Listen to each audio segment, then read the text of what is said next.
Hello दोस्तों, आपके अपने चैनल सरकारी एग्जाम ANDG में आपका स्वागत है। चैनल पर आप नए हैं तो चैनल को लाइक, सब्सक्राइब और शेयर करना ना भूलिए और साथ में बेल आइकन दबाना ना भूलिए, जिससे आने वाले हमारे अगले नेक्स्ट वीडियो का नोटिफिकेशन सबसे पहले आपको मिले। जैसा कि आप लोग जानते हैं कि बिहार दरोगा की 26 दिसंबर को होने वाली एग्ज़ाम का रिजल्ट जारी हो प्रकाशित होगा, जिसमें 47,000 लड़के क्वालिफाई किए हैं। और मेंस का जो सीरीज चला रहे हैं हम आप लोग को ध्यान में रखते हुए चलाया जा रहा है। आप हमारे साथ जुड़ के मेंस की तैयारी को अच्छे से कर सकते हैं, जारी रख सकते हैं। इसलिए एडुटेरिया का वॉल्यूम 2 है और मेंस प्रैक्टिस सेट 3 है। तो ज़्यादा समय न गंवाते हुए हम लोग मेंस का प्रैक्टिस सेट 3 देखते हैं। इसमें करंट अफेयर नहीं रहता है दोस्तों, इसमें GS, रीजनिंग और मैथ रहता है। तो आप तैयारी कर सकते हैं और इसके लिए आप लुसेंट, स्पीडी, क्राउन और यूज कर सकते हैं। स्पीडी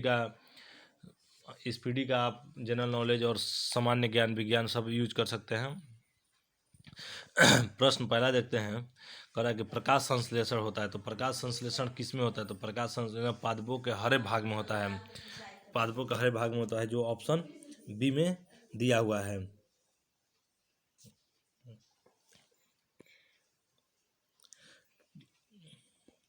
प्रश्न नंबर 2 कहता है कि बीज किसके बिना अंकुरित हो सकता है? तो बीज किसके बिना अंकुरित हो सकता है? तो इस प्रश्न का सही आंसर जो होगा पर्याप्त प्रकाश।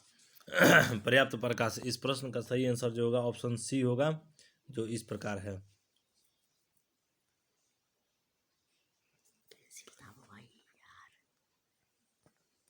प्रश्न नंबर 3 कह रहा है एबनोनाइट के संदर्भ में निम्नलिखित में से कौन सा कथन सही नहीं है? तो एबनोनाइट के संदर्भ में निम्नलिखित कौन सा कथन सही नहीं? तो इस प्रश्न का सही आंसर जो होगा बी होगा। यह एक यौगिक है जिसमें 1/3 सल्फर और 1/3 रबर का मिश्रण होता है। जिस प्रकार इस प्रश्न का सही आंसर सी होगा, बी होगा। तो यह एक यौगिक है जिसमें 1/3 सल्फर और 1/3 रबर का मिश्रण होता है।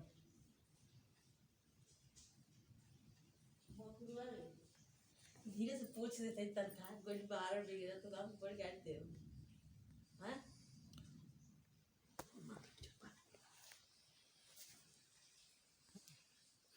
प्रश्न नंबर 4 कहता है कि एसीटी हार्मोन स्त्रावित होता है। कह रहा है कि एसीटी हार्मोन किस में स्त्रावित होता है? तो एसीटी हार्मोन जो है, एसीटी हार्मोन अग्र पीयूष ग्रंथि के द्वारा उत्पादित एवं स्त्रावित होता है। उत्पादित भी इसी में होता है और स्रावित भी इसी में होता है। तो इस प्रश्न का सही आंसर जो होगा पीयूष ग्रंथि। इसी को हम लोग अंग्रेजी में प्यूटिट्री ग्लैंड भी कहते हैं। इस प्रश्न का सही आंसर जो होगा सी। माफ कीजिएगा दोस्तों, गले में खराश हो गया है। मनुष्य का मस्तिष्क कितने भागों में विभाजित है?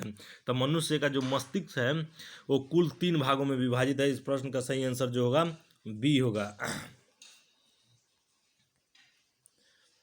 प्रश्न नंबर 6 कह रहा है कि पंछियों को उड़ने से रोकने की प्रक्रिया क्या कहलाती है? तो पंछियों को उड़ने के रोकने की प्रक्रिया जो कहलाती है वो ब्रेलिंग कहलाती है, जो ऑप्शन ए में है। ये प्रश्न का सही आंसर जो होगा ए होगा। नेक्स्ट क्वेश्चन की तरफ देखते हैं। 7 नंबर क्वेश्चन, निम्न में से कौन सा रोग प्राय वायु के माध्यम से फैलता है? तो कौन सा रोग जो पूछ रहा है कि हवा के माध्यम से फैलता है? तो इस प्रश्न का जो सही आंसर होगा ट्यूबरक्लोसिस होगा। ट्यूबरक्लोसिस देखते हैं। खसरा, ट्यूबरक्लोसिस, स्मॉल पॉक्स आदि बीमारियों के कारण प्रकाश वायु के माध्यम से फैलते हैं ये सारी बीमारियां। प्रश्न नंबर 8 का रहा है टॉक्सिकोलॉजी का संबंध का अध्ययन किसे? टॉक्सिकोलॉजी में किसका अध्ययन किया जाता है? तो टॉक्सिकोलॉजी में हम लोग विषों का अध्ययन करते हैं। विषों का, जीवों के ऊपर रसायनों के प्रतिकूल प्रभाव के संबंधित अध्ययन को विष विज्ञान टेक्सोलॉजी कहते हैं, जिसमें विषाक्तता के लक्षणों, प्रक्रिया, मैकेनिज्म, चिकित्सा एवं जांच आदि का अध्ययन किया जाता है। तो इस प्रश्न का जो सही आंसर होगा डी होगा, विषों का अध्ययन किया जाता है इसमें। टरबाइन एवं डायनेमो से बिजली प्राप्त करने में किस ऊर्जा को विद्युत ऊर्जा में परिवर्तित किया जाता है? तो इस प्रश्न का जो सही आंसर होगा इस प्रश्न का जो सही आंसर होगा सी होगा, मैकेनिकल ऊर्जा।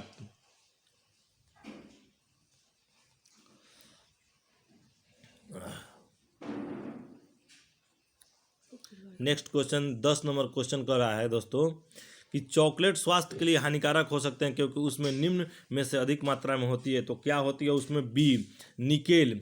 निकेल के कारण चॉकलेट की अधिक मात्रा हमारे स्वास्थ्य के लिए हानिकारक हो सकते हैं, हमारे दांत भी खराब हो सकते हैं, इसलिए बच्चों को चॉकलेट से दूर रहना चाहिए। ग्लाइकोजन, स्टार्च और सेलुलोज किसके बहुलक हैं? ग्लाइकोजन, स्टार्च तथा सेलुलोज किसके बहुलक हैं? तो इस प्रश्न का जो सही आंसर होगा बी होगा, ग्लूकोज। तारों के विभिन्न समूहों के द्वारा बनाई गई विभिन्न आकृतियां क्या कहलाती हैं? तारों के विभिन्न समूहों के द्वारा विभिन्न आकृतियां बनाई जाती हैं तो उसको क्या कहा जाता है? तो उसको नक्षत्र मंडल कहते हैं। रात्रि के समय आसमान की ओर देखते समय तारों के विभिन्न समूहों के द्वारा बनाई गई आकृतियां दिखाई देती है, उन्हें नक्षत्र मंडल कहते हैं, जो ऑप्शन सी में दिया हुआ है। इस प्रश्न का 12 का सही आंसर सी होगा दोस्तों। नेक्स्ट क्वेश्चन 13 नंबर क्वेश्चन की तरफ कहते हैं, नासा के किस मिशन का नाम जूनो है? नासा जो संस्था है उसके द्वारा जूनो एक अंग्रेजी शब्द है। अमेरिकी अंतरिक्ष अनुसंधान परिषद नासा के द्वारा हमारे सौरमंडल के 5वें ग्रह बृहस्पति का अध्ययन करने के लिए पृथ्वी से 5 अगस्त 2011 को छोड़ा गया एक अंतरिक्ष शोध यान है। इसके लॉन्च के बाद 5 साल बाद 5 जुलाई 2016 के बृहस्पति ग्रह के कक्षा में प्रवेश कर गया है। तो यह बृहस्पति मतलब जूनो जो एक नासा का जो अमेरिका का अंतरिक्ष विज्ञान केंद्र है, वो बृहस्पति ग्रह के बारे में जानकारी इकट्ठा करने के लिए ये मिशन से शुरू किया है। उसी का नाम है बृहस्पति, नाम जूनो है। आदर्श वोल्ट मीटर की प्रतिरोधक क्या होती है? तो आदर्श वोल्ट मीटर की प्रतिरोधक जो होती है वो ए, अनंत होती है। इस प्रश्न का 14 का सही आंसर ए होगा। मानव शरीर का प्रतिरोध शुष्क हवा में लगभग कितना होता है? तो मानव शरीर का प्रतिरोध जो होता है शुष्क हवा में कितना होता है? 15 का सही आंसर जो होगा सी होगा, 10 का पावर 3 ओम। पृष्ठ तनाव किसके कारण पैदा होते हैं? तो पृष्ठ तनाव अणुओं के बीच संसंजक बल के कारण होते हैं। इस प्रश्न का जो सही आंसर होगा 16 का बी होगा। प्रश्न नंबर 17 की तरफ बढ़ते हैं। पत्थर को ठोकर मारने से व्यक्ति को चोट लगने का कारण क्या है? तो पत्थर को ठोकर मारते हैं तो हमने अपने आप को ही चोट लगता है। तो यह न्यूटन के जो तृतीय नियम है उसी के अनुसार यह काम करता है। तो क्रिया पर प्रतिक्रिया जो होता है वही उसी के कारण हम लोग को चोट लगता है। इस प्रश्न का सही आंसर होगा सी। कोशिका के संदर्भ में कौन सा कथन सही नहीं है? तो कोशिका के संदर्भ में कौन सा कथन सही नहीं है? तो इस प्रश्न का 18 का बी होगा। सर्वप्रथम कोशिका की खोज रॉबर्ट कोच द्वारा की गई। इस प्रश्न का जो सही आंसर होगा बी होगा।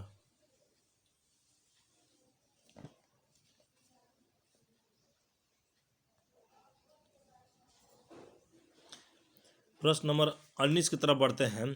कहता है कि प्रश्न नंबर 19 कहता है कि सेफ्टी माचिसों के शीर्ष में क्या लगा होता है? तो सेफ्टी माचिस जो होता है, माचिस उसमें लाल फास्फोरस लगा रहता है। इस प्रश्न का जो सही आंसर होगा इस प्रश्न का जो सही आंसर होगा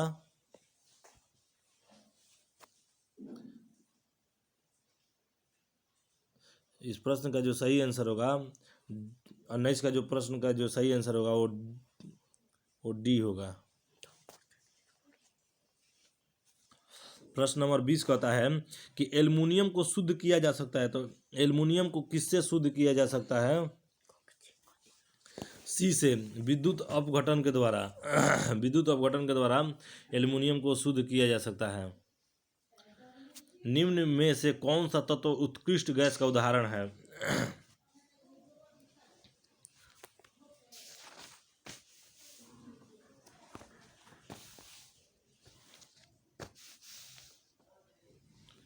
तो इस प्रश्न का जो सही आंसर होगा वो डी होगा।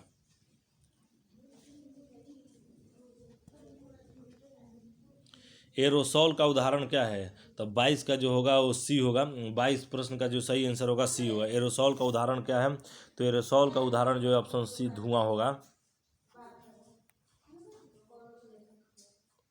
कागज बनाया जाता है तो कागज किससे बनाया जाता है? सोल्यूलोज। प्रश्न नंबर 23 कहता है सोल्यूलोज एक कार्बोहाइड्रेट है जो पौधे में पाया जाता है। इसी सोल्यूलोज के रेशों को मिलाकर एक पतली चादर के रूप देकर कागज बनाया जाता है। तो पौधे के पौधों के सेलुलोज से, इस प्रश्न का जो सही आंसर होगा, कागज किससे बनाया जाता है? तो पौधे के सेलुलोज से, इस प्रश्न का जो सही आंसर होगा ए होगा। दोस्तों बिहार दरोगा का जो मेंस एग्ज़ाम है वो लगभग अप्रैल से मई के महीने में होने के चांस दिखाई दे रहे हैं। तो आप मेरे चैनल के द्वारा जुड़ के आप मेंस की तैयारी कर सकते हैं। इस प्रैक्टिस सेट के ख़त्म हो जाने पर मैं मार्केट का और भी प्रैक्टिस सेट की तैयारी कराऊंगा। आप घर बैठे आप मेरे चैनल के माध्यम से आप अपनी बिहार दरोगा मेंस की तैयारी मेरे माध्यम से आप कर सकते हैं। प्रश्न नंबर 24 कहता है कि संगठन ए और मिश्र धातु को मिलाना है। तो इस प्रश्न का जो 24 का जो सही आंसर होगा, तो 24 का आंसर है मिलान करने वाला। तो देखते हैं दोस्तों इसका क्या आंसर होता है। इस प्रश्न का जो सही आंसर है दोस्तों, इस प्रश्न का जो कहता है कि निम्नलिखित मिश्र धातु तथा उसके संगठन का सही मेल बताना है। तो सही मेल आइए लगा लेते हैं। पीतल, पीतल जो होता है तांबा और जास्ता से बनता है। पीतल किससे बनता है? तांबा और जास्ता से। देखते जाइएगा दोस्तों, मैं खुद मिलान लगा रहा हूँ। अब कह रहा है कांसा, तो कांसा किससे बनता है?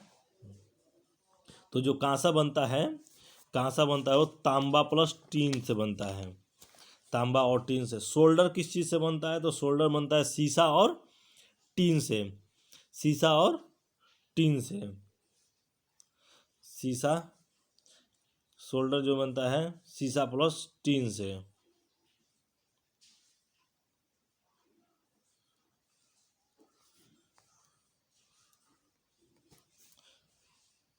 प्रश्न नंबर 25 की तरफ बढ़ते हैं।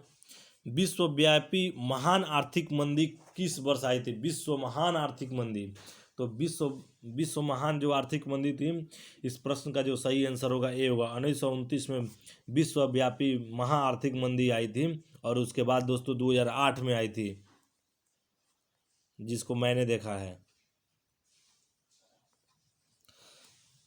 प्रश्न नंबर 26 नेक्स्ट कहता है किसी व्यक्ति के वास्तविक जीवन स्तर का आंकलन किया जा सकता है। तो किसके माध्यम से किया जाता है? किसी के व्यक्ति का पर्सनल, तो समाज के किसी भी व्यक्ति के जीवन का स्तर का आकलन उसके प्रति व्यक्ति आय के द्वारा किया जा सकता है, प्रति व्यक्ति आय। तो इस प्रश्न का जो सही आंसर होगा दोस्तों ऑप्शन सी, प्रति व्यक्ति आय के द्वारा होगा। 26 का सही आंसर सी होगा।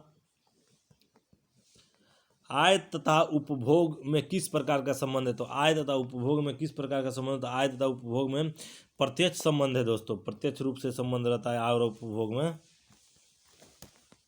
प्रश्न नंबर 28 की तरफ बढ़ते हैं। पृथ्वी के विभिन्न स्थल रूपों जैसे पर्वत, घाटी, पठार, मैदानों का निर्माण किन प्रक्रियाओं के परिणाम स्वरूप होता है?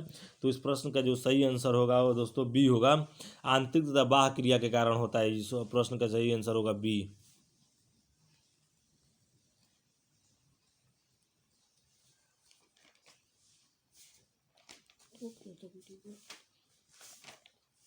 प्रश्न नंबर 29 कहता है, प्रश्न नंबर 29 कहता है कि देश में किन 3 वर्षों की अवधि को योजना अवकाश में मनाया गया था? तो देश में योजना 29 का बी होगा। इस प्रश्न का जो सही आंसर होगा बी होगा।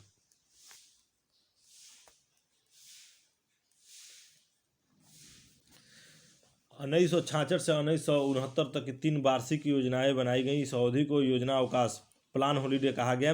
योजना अवकाश का प्रमुख कारण भारत पाक संघर्ष तथा सूखा के कारण संसाधनों की कमी के चलते मूल्य स्तर में काफ़ी वृद्धि रही थी, जो उसी समय भारत पाकिस्तान का युद्ध हुआ था। नेक्स्ट क्वेश्चन की तरफ बढ़ते हैं। प्रश्न नंबर 30 की तरफ देखते हैं क्या कहता है। हरित क्रांति का प्रभाव मुख्य रूप से किन किन क्षेत्रों पर पड़ा था? तो जो हरित क्रांति का प्रभाव जो पड़ा था, हरित क्रांति का प्रभाव मुख्य रूप से किन किन क्षेत्रों पर, किस किस राज्य में पड़ा था? तो हरित क्रांति का पंजाब, हरियाणा, पश्चिम उत्तर प्रदेश में पड़ा था। तो ऑप्शन डी में है। इस आंसर जो हमारा है वो ऑप्शन डी में है। जैव उर्वरक कौन सा है? जैव कर है कि प्रश्न 31, जैव उर्वरक कौन सा है? तो जैव उर्वरक जो है वो बी में है। उत्तर पूर्वी मानसून से किस प्रदेश में वर्षा होती है? तो उत्तर पूर्वी मानसून से किस प्रदेश में वर्षा होती है? तो उत्तर पूर्वी मानसून से तमिलनाडु में वर्षा होती है।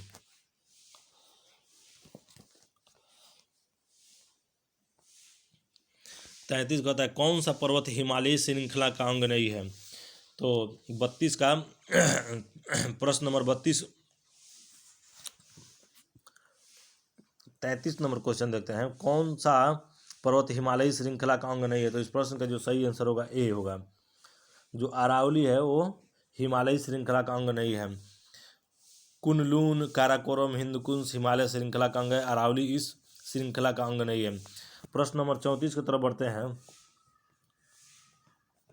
निम्न में से कौन सा जोड़ा गलत है। तो इसमें बताना है कि कौन सा जोड़ा गलत है। तो इस प्रश्न में जो 34 नंबर है ना, पेरियार अभ्यारण्य आंध्र प्रदेश में नहीं है, जो केरल में स्थित है पेरियार, तो यही गलत है, बाकी सब सही है।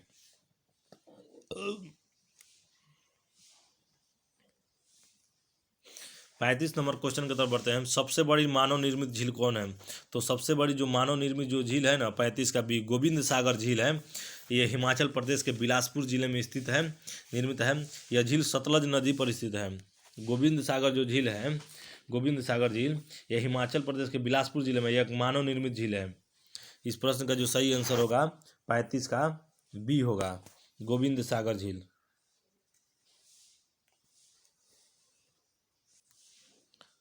हाँ दोस्तों, देखते हैं कि 35 नंबर क्वेश्चन जो कर रहा है, सबसे बड़ी मानव निर्मित झील कौन सी है।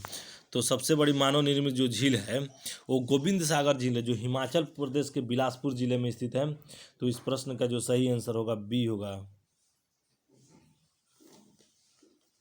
नेक्स्ट क्वेश्चन कर रहा है, निम्नलिखित में से किस शहर को भारत का शून्य मील केंद्र के नाम से जाना जाता है। तो इस प्रश्न का जो सही आंसर होगा दोस्तों, इस प्रश्न का जो सही आंसर होगा 36 का सी होगा, नागपुर।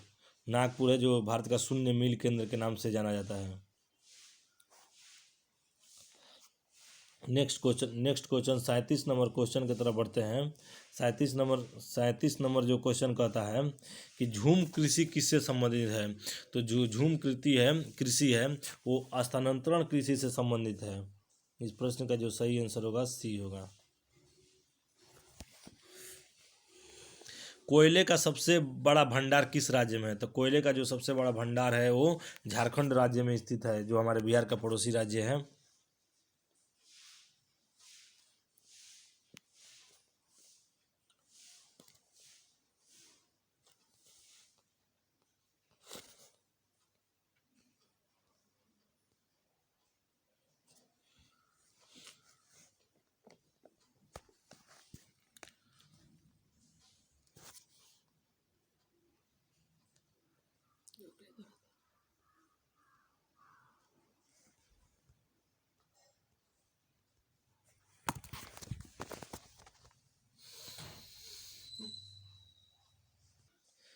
नेक्स्ट क्वेश्चन देखते हैं 39 नंबर क्वेश्चन 39 कह रहा है कि भारत में ऊर्जा का मुख्य स्रोत क्या है।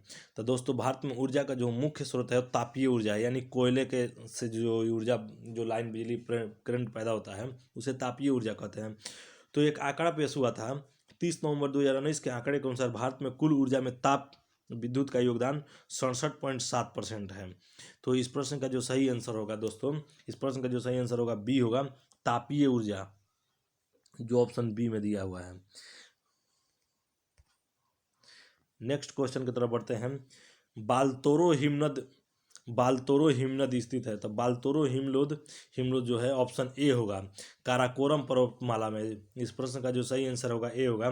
बालतोरो ग्लेशियर ध्रुवीय क्षेत्रों से बाहर सबसे लंबे 63 किलोमीटर ग्लेशियरों में से एक है। यह काराकोरम पर्वत श्रृंखला से होकर गुजरती है। तो इस प्रश्न का जो सही आंसर होगा दोस्तों 40 का ए होगा।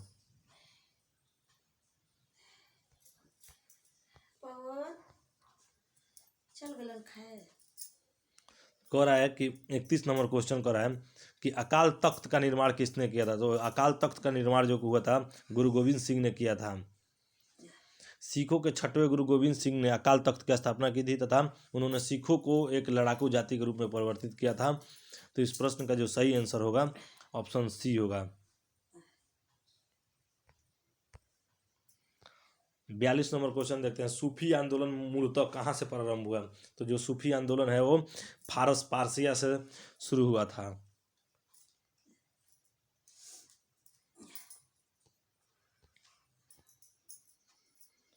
सूफी आंदोलन जो है पारसिया से शुरू हुआ था। मेहरौली के जंग रहित लौह स्तंभ किसने स्थापित किया था? मेहरौली जो दिल्ली के पास में जो मेहरौली में जंग रहित लौह स्तंभ है, उस पर बहुत सारा रिसर्च हो चुका है कि उस पर जंग क्यों नहीं लगता है। तो मेहरौली में जंग रहित लौह स्तंभ किसने स्थापित किया था? तो किस वंश के द्वारा स्थापित किया जाता है? तो 43 नंबर का सही आंसर जो होगा ए होगा, गुप्त वंश के द्वारा इसे स्थापित किया गया था। तो इस प्रश्न का जो सही आंसर होगा ए होगा, गुप्त वंश। कह रहा है 44 नंबर क्वेश्चन, अशोक ने किस बौद्ध साधु से प्रभावित होकर बौद्ध धर्म अपना लिया था? अशोक ने किस बौद्ध साधु? तो इस प्रश्न का जो 44 नंबर आंसर होगा, उसका सही आंसर होगा जो उपगुप्त थे। दीपवंश एवं महावंश के अनुसार उपगुप्त से प्रभावित होकर अशोक ने बौद्ध धर्म को अपनाया था। तो इस प्रश्न का 44 नंबर प्रश्न का सही आंसर जो होगा बी, उपगुप्त होगा। कर्म का सिद्धांत किस दर्शन से संबंधित है? तो कर्म का जो सिद्धांत है वो किस दर्शन में आता है? तो इस प्रश्न का 45 नंबर का सही आंसर जो होगा सी होगा, मीमांसा।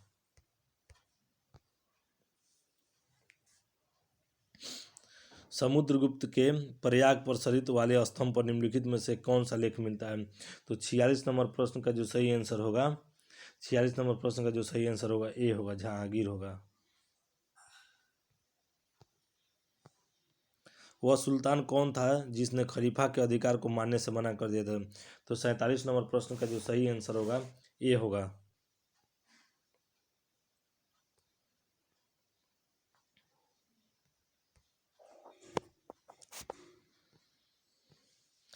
अड़तालीस नंबर प्रश्न कर रहा है, अलावरो संतों का आविर्भाव व निम्नलिखित में से किस आधुनिक राज्य में हुआ था? तो 48 नंबर क्वेश्चन का जो सही आंसर होगा 48 का सी होगा। 48 नंबर का सही आंसर जो होगा सी होगा। रविन्द्रनाथ टैगोर द्वारा लिखित जन गण मन सर्वप्रथम जनवरी 1912 में किस नाम से प्रकाशित किया गया था? तो 49 नंबर प्रश्न का जो सही आंसर होगा सी होगा।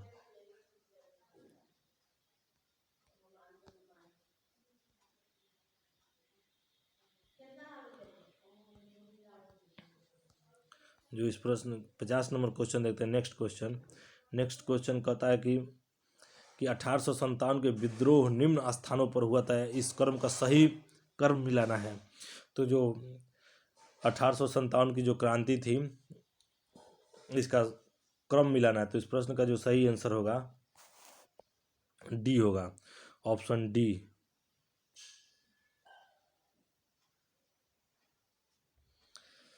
बैरकपुर में हुआ था, बैरकपुर छावनी में सबसे पहले मार्च 1857 में, मेरठ में मई 1857 में, दिल्ली में जून 1857 में और झांसी में मार्च 1858 में हुआ था। इस तरह इस प्रश्न का जो सही आंसर होगा ऑप्शन डी होगा। चटगांव शस्त्रागार पर धावा किसके नेतृत्व में बोला गया था? 51 नंबर क्वेश्चन कर रहा है, चटगांव शस्त्रागार पर किसके नेतृत्व में धावा बोला गया था? तो इस प्रश्न का जो 51 नंबर का सही आंसर होगा सी, सूर्यसेन के द्वारा किया गया था। गांधी जी के सत्याग्रह के 3 प्रमुख स्वरूप क्या है? तो गांधी जी के सत्याग्रह के प्रमुख जो है वो बहिष्कार, सौम्य, अज्ञा और विद्रोह था। तो इस प्रश्न का जो सही आंसर होगा सी होगा। 53 नंबर क्वेश्चन कह रहा है कि क्रीमिया जो युद्ध हुआ था उस किसके समापन किस समझौते के तहत हुआ था? जो क्रीमिया का युद्ध था किस समझौते के द्वारा समाप्त हुआ था? तो क्रीमिया का युद्ध पेरिस के संधि द्वारा समाप्त किया था 30 मार्च 1856 को हस्ताक्षर किए गए थे। तो इस प्रश्न का जो सही आंसर होगा सी होगा।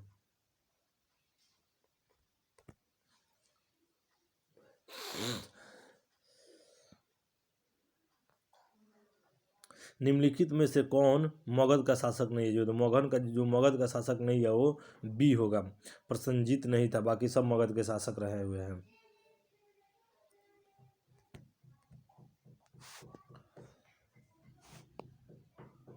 वर्ष 1977 में किसकी अध्यक्षता में पंचायती राज की जांच करने के लिए एक सरकारी समिति नियुक्त की गई? तो वर्ष 1977 में किसकी अध्यक्षता की पंचायती राज की जांच करने के लिए समिति की गई थी? तो प्रश्न नंबर 55 का जो सही आंसर होगा सी होगा। अशोक मेहता के द्वारा एक टीम गठित की गई थी। पंचायती राज में अधिक प्रभावशाली बनाने के लिए जनता पार्टी सरकार ने 1977 में अशोक मेहता समिति का गठन किया। अशोक मेहता समिति ने 1978 में सरकार को अपना प्रतिवेदन प्रस्तुत किया था। इस प्रकार प्रश्न का सही 55 का सही आंसर जो होगा सी होगा। नेक्स्ट क्वेश्चन 56 की तरफ देते हैं। राज्य विधानसभा तथा लोकसभा में महिलाओं के लिए आरक्षण बिल में कितने प्रतिशत आरक्षण की बात की गई है? तो प्रश्न नंबर 56 कहता है 56 का बी 33%।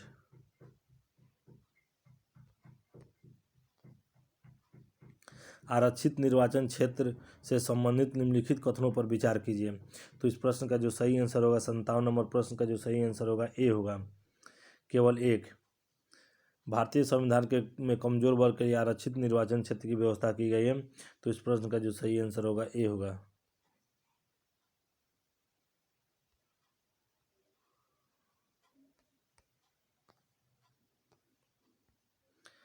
प्रश्न नंबर 58 देखते हैं। प्रश्न नंबर 58 कह रहा है कि राज्यसभा के सदस्यता बनने के हेतु न्यूनतम आयु कितने वर्ष होनी चाहिए?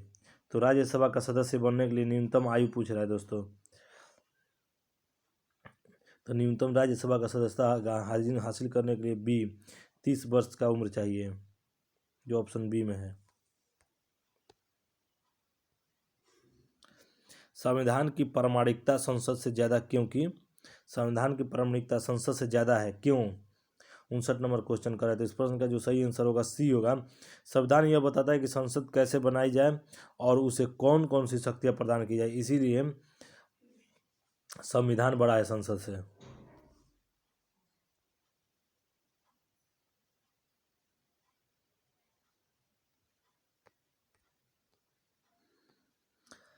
कह रहा है कि भारत को एक संविधान देने का प्रस्ताव संविधान सभा द्वारा कब किया गया? तो 60 नंबर प्रश्न का जो सही आंसर होगा बी होगा, 22 जनवरी 1947 को।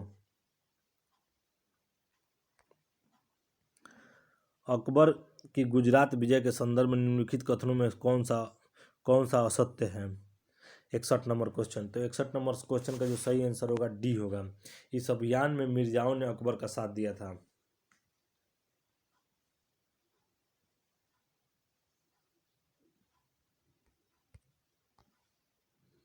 निम्नलिखित में से किसका मेल सही है? तो 62 नंबर क्वेश्चन का जो आंसर होगा डी होगा। अनुच्छेद 352 में आपात की घोषणा जो की गई है, यही ऑप्शन डी सही है।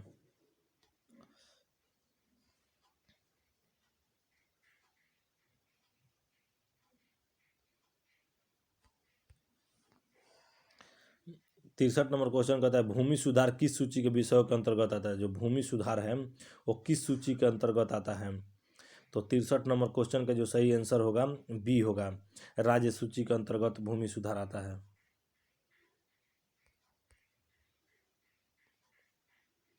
निम्नलिखित में से कौन उद्योग को सनराइज उद्योग कहा जाता है? 64 नंबर क्वेश्चन कर रहा है कि किस उद्योग को सनराइज उद्योग कहते हैं? उगता हुआ सूरज। तो 64 का सी होगा। सी 1 2 3 सूचना प्रौद्योगिकी उद्योग, शिक्षा से संबंधित उद्योग और चिकित्सा का उद्योग को सनराइज कहते हैं।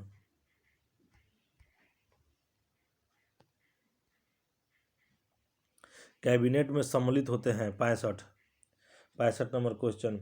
65 का बी होगा, केवल कैबिनेट मंत्री।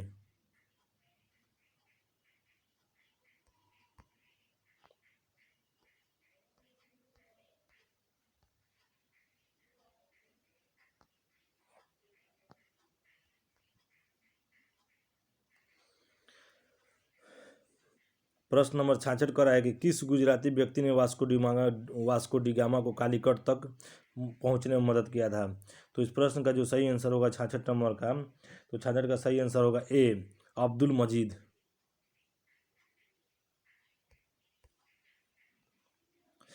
कारगम तथा कबलतम लोक नृत्य का संबंध किस राज्य से है? तो 67 नंबर क्वेश्चन का जो सही आंसर होगा सी होगा, तमिलनाडु राज्य से संबंधित है।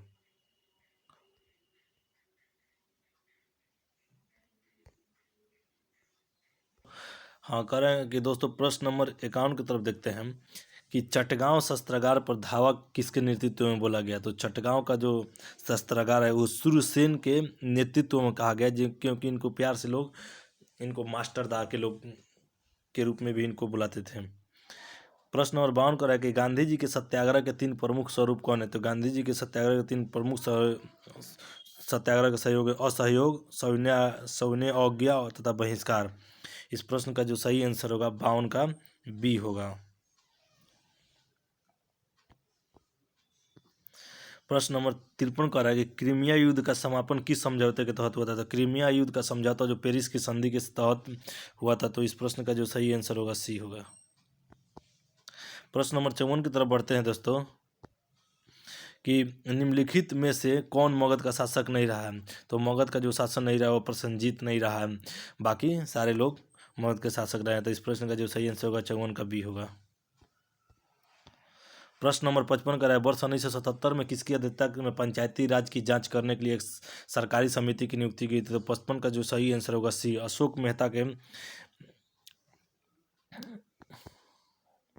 56 नंबर क्वेश्चन कह रहा है कि राज्य विधानसभा तथा लोकसभा महिलाओं के आरक्षण के बिल में कितने प्रतिशत आरक्षण की बात की गई है।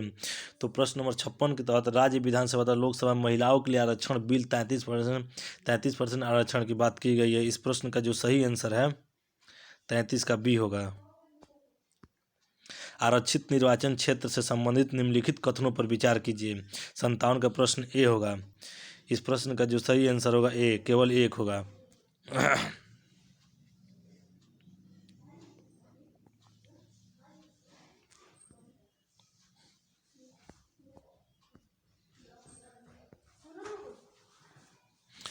प्रश्न नंबर कह रहा है कि 58 राज्यसभा का सदस्य बनने हेतु न्यूनतम आयु कितना होती है। तो राज्यसभा का सदस्य बनने के सभी लोग जानते हैं दोस्तों कम से कम 30 वर्ष की उम्र आवश्यक होती है।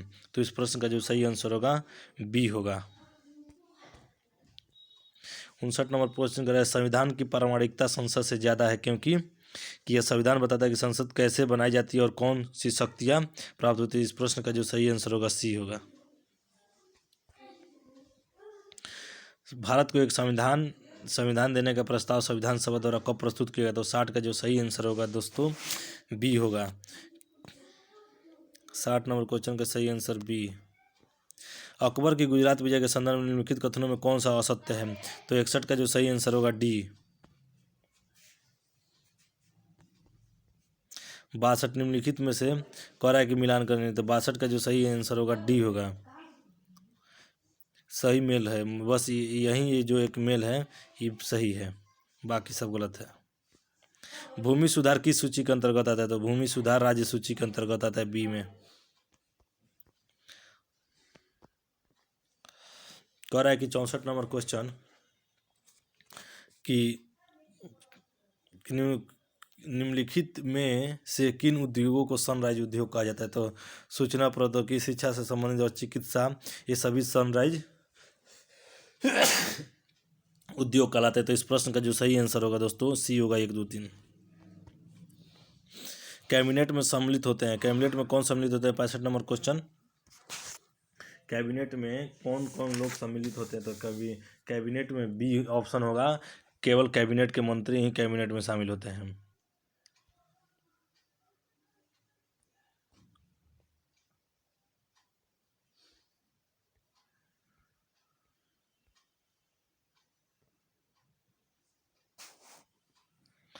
करा किस गुजराती व्यक्ति ने वास्को डी गामा को कालीकट तक पहुंचाने में मदद किया था। तो किस गुजराती व्यक्ति ने।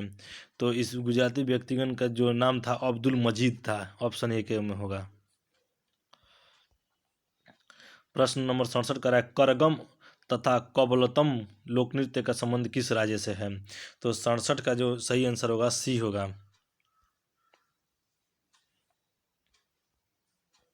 प्रश्न नंबर 68 नीचे दिए गए घास स्थलों का विचार कीजिए। प्रश्न नंबर 68 के अनुसार इस प्रश्न का जो सही आंसर होगा सी होगा।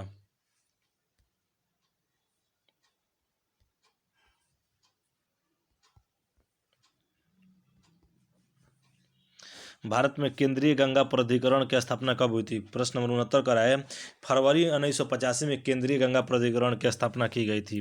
तो इस प्रश्न का जो सही आंसर होगा 1985 होगा, जो ऑप्शन बी में दिया हुआ है। कह रहा था हेमावती किसकी सहायक नदी है? तो हेमावती किसकी सहायक नदी है? प्रश्न नंबर 70 दक्षिण पूर्व में प्रवाहित होकर कावेरी नदी बंगाल की नदी में गिरती है। सिमसा, हिमावती, भिवानी इसकी उप नदियां हैं। तो 70 का जो सही आंसर होगा ऑप्शन सी होगा। 71 का निम्नलिखित में से कौन सा खिलाड़ी तीरंदाजी खेल से संबंधित है? तो कौन सा खिलाड़ी तीरंदाजी खेल से? तो 71 का सही आंसर होगा डी होगा, अर्पणा पोपट। प्रश्न नंबर 72 बास्केटबॉल में कह रहा है कि निम्नलिखित में से कौन सा खिलाड़ी तीरंदाजी खेल से संबंधित नहीं है? तो अर्पणा पोपट जो है ऑप्शन डी में जो आंसर दिया हुआ है, वहीं ये बैडमिंटन के खिलाड़ी हैं, बाकी सब लोग तीरंदाजी के खिलाड़ी हैं। तो इस प्रश्न का जो सही आंसर होगा डी होगा, कि पूछ रहा है कि तीरंदाजी के खिलाड़ी संबंधित नहीं है, तो अर्पणा पोपट है। बास्केटबॉल में खिलाड़ियों की संख्या पूछ रहा है। तो बास्केटबॉल में खिलाड़ियों की जो संख्या है ऑप्शन ए है, 5 होगा। तो बास्केटबॉल में 5, कबड्डी में 7, वॉलीबॉल में 6 और पोलो में 4 होता है। प्रश्न नंबर 73 का है निम्नलिखित में से किस मुख्य शैली में कथा भाव हमेशा महाभारत या रामायण से किया जाता है? तो 73 का प्रश्न का जो सही आंसर होगा वो सी होगा, कुचिपुड़ी। पुष्कर मेले का आयोजन कहाँ किया जाता है? पुष्कर मेला माने भारत का सबसे महत्वपूर्ण मेलों में से आता है, जो राजस्थान में के अजमेर जिला में लगाया जाता है। इस प्रश्न का जो सही आंसर होगा राजस्थान के अजमेर में, बी पुष्कर मेला। निम्नलिखित में से कौन सुमेलित नहीं है? तो 75 प्रश्न का जो सही आंसर होगा सी होगा, सी कर रहा है 1 और 3, 1 और 3 सम्मिलित नहीं है।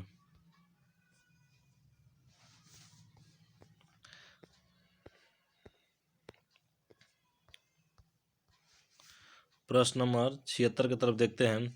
करें निम्नलिखित में से रंगराजन समिति किससे संबंधित है? तो रंगराजन समिति जो है, रंगराजन समिति प्रश्न नंबर 76 का जो सही आंसर होगा वो होगा ए भुगतान संतुलन। भुगतान संतुलन कर सुधार चलैया समिति और बैंक सेवा कर गोपीरैया समिति है, और रंगराजन समिति भुगतान संतुलन से है। देश का सबसे लंबा रेल रोड ब्रिज किस नदी पर बनाया गया है? तो देश का सबसे लंबा जो रेल रोड ब्रिज है बी ब्रह्मपुत्र नदी पर बनाया गया है, जो असम में पड़ता है। बोगीबिल पुल ब्रह्मपुत्र पर भारत का सबसे लंबा रेल सड़क पुल, जो दक्षिण में डिब्रूगढ़ को उत्तर से देहमाजी से जोड़ता है।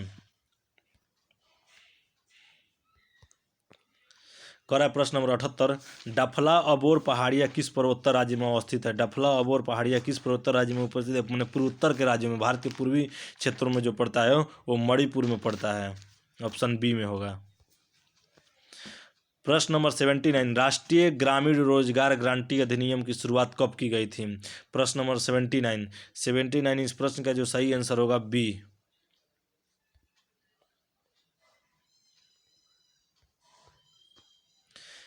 अंतर्राष्ट्रीय क्रिकेट में 600 विकेट लेने वाले दुनिया के पहले तेज गेंदबाज कौन थे?